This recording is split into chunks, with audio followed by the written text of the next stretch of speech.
Hello students. मुझे पूरी पूरी उम्मीद है आप सभी अच्छे होंगे। जैसा कि आप सभी स्टूडेंट्स को पता है, मैं आपको डेब्ट टू इक्विटी रेशियो करवा रहा हूं। आज मैं आपको क्वेश्चन नंबर 50 करवा रहा हूं। जो ये क्वेश्चन नंबर 50 है, ये क्वेश्चन नंबर 48 और 49 की तरह ही है। क्वेश्चन नंबर 50 आपकी स्क्रीन के ऊपर ये रहा। एक बार इस क्वेश्चन को अच्छे से रीड करते हैं।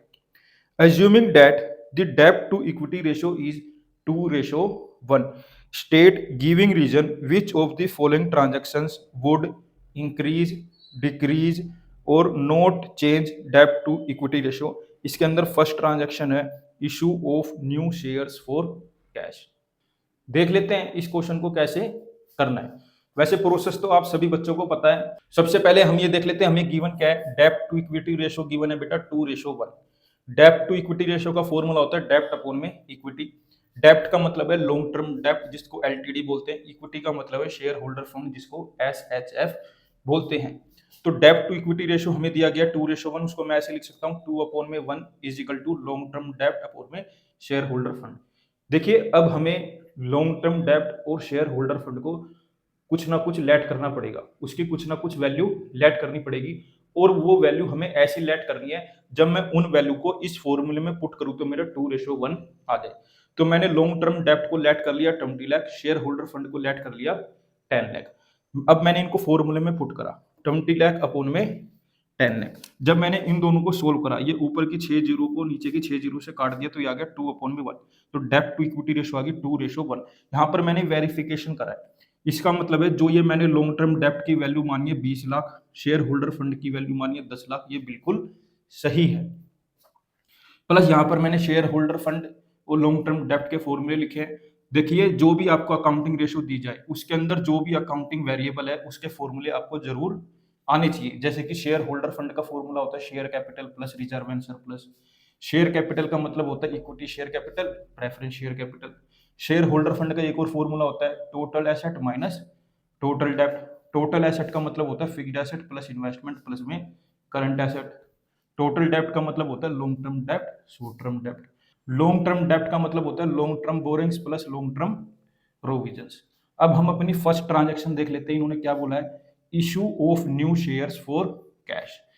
देखिए अब इसने ये नहीं बोला कि उसने कितने के शेयर इशू करें, तो मैंने लेट कर लिया कि उसने 2 लाख के शेयर इशू करें। अब हमें पता है जैसे ही शेयर इशू होंगे हमारी शेयर कैपिटल बढ़ेगी।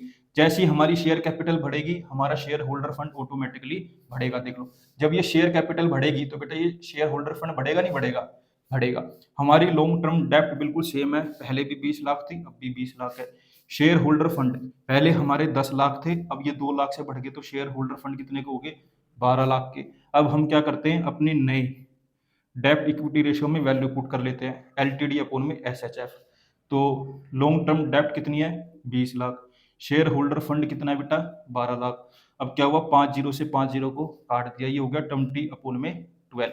अब मैंने इसको 4 के टेबल में काट दिया, 4 3 जा 12, 4 5 जा 20, ये आ गया 5 अपॉन में 3।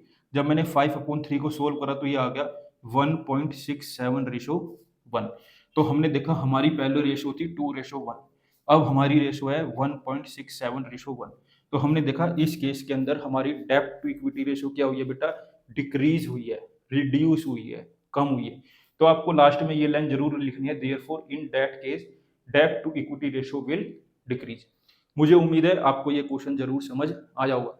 देखिए जब तक आप ये वैल्यू सेलेक्ट नहीं करेंगे ना, इतने आपसे ये क्वेश्चन सोल्व नहीं होंगे। आप हमेशा पजल्ड रहेंगे, आप हमेशा कंफ्यूज रहेंगे। इनकी प्रैक्टिस करो, आपको ये अच्छे से आ जाएंगे।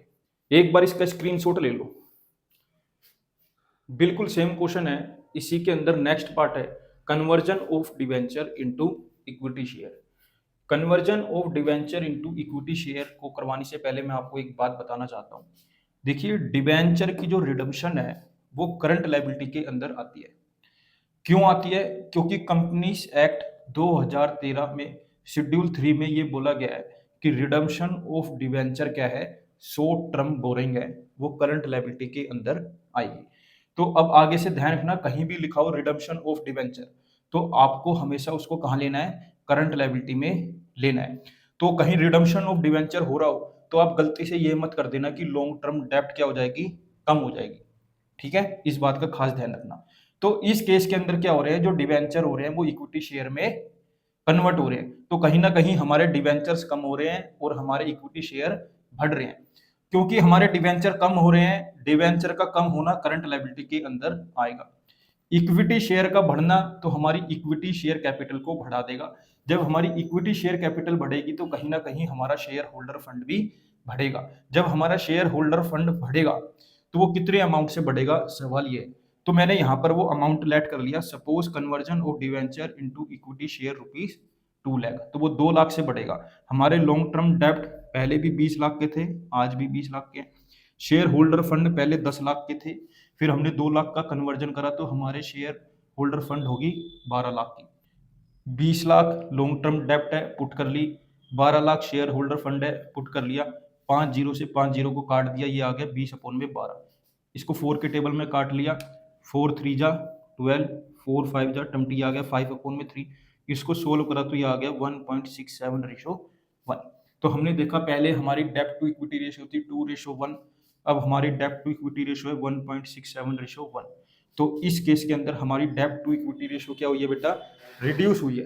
तो आपको ये जरूर लिखना है, देयरफॉर इन दैट केस डेप्ट to equity ratio will decrease. मुझे पूरी पूरी उम्मीद है आपको ये क्वेश्चन जरूर समझ आ जाएगा। इसमें समझने वाली सिर्फ एक बात यही थी कि रिडम्पशन ऑफ डिबेंचर काउंट होगा करंट लायबिलिटी के अंदर, लिखा जाएगा शॉर्ट टर्म बोरिंग के अंदर।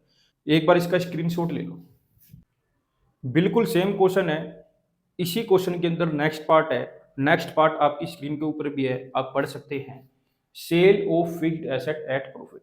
हमने क्या करी है, अपनी एक फिक्स्ड एसेट बेच दी और उसके ऊपर हमें प्रॉफिट हुआ है।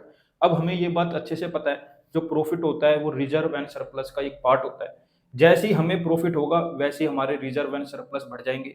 जैसे ही हमारे रिजर्व एंड सरप्लस बढ़ेंगे कहीं ना कहीं हमारा शेयर होल्डर फंड ऑटोमेटिकली बढ़ जाएगा। यहाँ पर देखिए, जैसे ही हमारे रिजर्व एंड सरप्लस बढ़ेंगे तो बेटा हमारा शेयर होल्डर फंड बढ़ेगा नहीं बढ़ेगा, बिल्कुल बढ़ेगा। तो हमें ये तो पता ही नहीं वो प्रॉफिट हुआ कितने का है, तो मैंने लेट कर लिया, let the amount of profit 2 lakh रुपए। मैंने मान लिया कि हमें प्रॉफिट 2 लाख का हुआ है। तो लॉन्ग टर्म डेप्ट हमारे कितने बेटा, कितने लेट कर रखे मैंने, 20 लाख, वो ये। शेयर होल्डर फंड कितने लेट कर रखे थे, 10 लाख। इसमें 2 लाख प्रॉफिट के ऐड कर दिए तो शेयर होल्डर फंड हो गया हमारा 12 लाख। अब हम न्यू डेप्ट इक्विटी रेशियो निकालते हैं, लॉन्ग टर्म डेप्ट अपॉन में शेयर होल्डर फंड करके। तो लॉन्ग टर्म डेप्ट हमें दे रखे हैं 20 लाख, शेयर होल्डर फंड हमारे हैं 12 लाख। तो मैंने यहाँ पर क्या करा, 5 जीरो से 5 जीरो को काट दिया, ये हो गया 20 अपॉन में 12। इसको 4 के टेबल में काट दिया, 4 3 जा 12, 4 5 जा 20, ये आ गया 5 अपॉन में 3। इसको सोल्व करा तो हमारा आ गया 1.67:1। पहले हमारी रेशो थी 2:1, अब हमारी रेशो है 1.67:1। तो हमारी रेशो कहीं ना कहीं इस केस में क्या हुई है, रिड्यूस हुई है। तो लास्ट में ये लाइन जरूर लिखनी है, देयरफॉर इन दैट केस डेब्ट to equity ratio will decrease. मुझे उम्मीद है आपको ये क्वेश्चन जरूर समझ आया होगा। इसका स्क्रीनशॉट ले लो। इसी क्वेश्चन के अंदर नेक्स्ट पार्ट कर लेते हैं। नेक्स्ट पार्ट आप स्क्रीन के ऊपर ये रहा, एक बार रीड करते हैं। फोर्थ पार्ट है ये, purchase of fixed asset on long term deferred payment basis. अब कंपनी ने क्या करा है, एक फिक्स्ड एसेट खरीदी है, किस पर, लॉन्ग टर्म लोन पर। देख लेते हैं, long term deferred payment basis का मतलब है कि कंपनी ने लॉन्ग टर्म लोन लिया है। लॉन्ग टर्म लोन क्या होता है बेटा, लॉन्ग टर्म डेब्ट होती है। तो कंपनी ने फिक्स्ड एसेट कितने की खरीदी वो हमें नहीं बताई गई, तो मैंने लेट कर लिया कि कंपनी ने 1 लाख की फिक्स्ड एसेट खरीदी है। जैसे ही कंपनी ने 1 लाख की फिक्स्ड एसेट उधार खरीदी, लॉन्ग टर्म लोन पर खरीदी, तो हमारे लॉन्ग टर्म डेब्ट क्या है, 1 लाख से बढ़ गए। पहले हमारे लॉन्ग टर्म डेब्ट थे 20 लाख, अब हमने 1 लाख रुपए और जोड़ दिए उसके अंदर, तो हमारे लॉन्ग टर्म डेब्ट अब हो गए 21 लाख।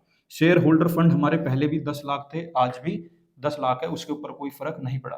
तो हमारी जो नई डेब्ट टू इक्विटी रेशियो आएगी वो आएगी बेटा लॉन्ग टर्म डेब्ट अपॉन में शेयर होल्डर फंड। तो लॉन्ग टर्म डेब्ट कितनी है, 21 लाख। शेयर होल्डर फंड कितना है, 10 लाख। पुट कर लिया यहाँ पर, ये 5 जीरो से 5 जीरो काट दिए, आ गया 21 अपॉन में 10। इसको सोल्व करा तो ये आ गया 2.1:1। पहले हमारी रेशो थी 2:1, अब हमारी रेशो है 2.1:1। तो इस केस के अंदर क्या हुआ, हमारी जो डेब्ट टू इक्विटी रेशो है वो बेटा कहीं ना कहीं इंक्रीज हुई है। तो लास्ट में आपको ये जरूर लिखना है, देयरफॉर इन दैट केस डेब्ट to equity ratio will increase. मुझे पूरी पूरी उम्मीद है आपको समझ आ रहा होगा। अगर नहीं आ रहा तो वीडियो को दोबारा देखना, आपको समझ आ जाएगा। इसका स्क्रीनशॉट ले लो आप। बिल्कुल सेम क्वेश्चन है, इसी क्वेश्चन के अंदर लास्ट पार्ट है, लास्ट पार्ट आपकी स्क्रीन के ऊपर ये रीड करते हैं। पेमेंट टू क्रेडिटर, हमने क्या करी है, क्रेडिटर को पेमेंट करी है। जब हम क्रेडिटर को पेमेंट करते हैं बेटा दो बातें होती है, एक तो हमारा कैश कम होता है और हमारे क्रेडिटर भी कम होते हैं, हमारी करंट एसेट भी कम होती है और करंट लायबिलिटी भी कम होती है। तो हमारे लॉन्ग टर्म डेप्ट पे इस पे कोई प्रभाव नहीं पड़ेगा, हमारे शेयर होल्डर फंड पे भी कोई प्रभाव नहीं पड़ेगा। तो डेप्ट टू इक्विटी रेशियो का फॉर्मूला होता है लॉन्ग टर्म डेप्ट अपॉन में शेयर होल्डर फंड।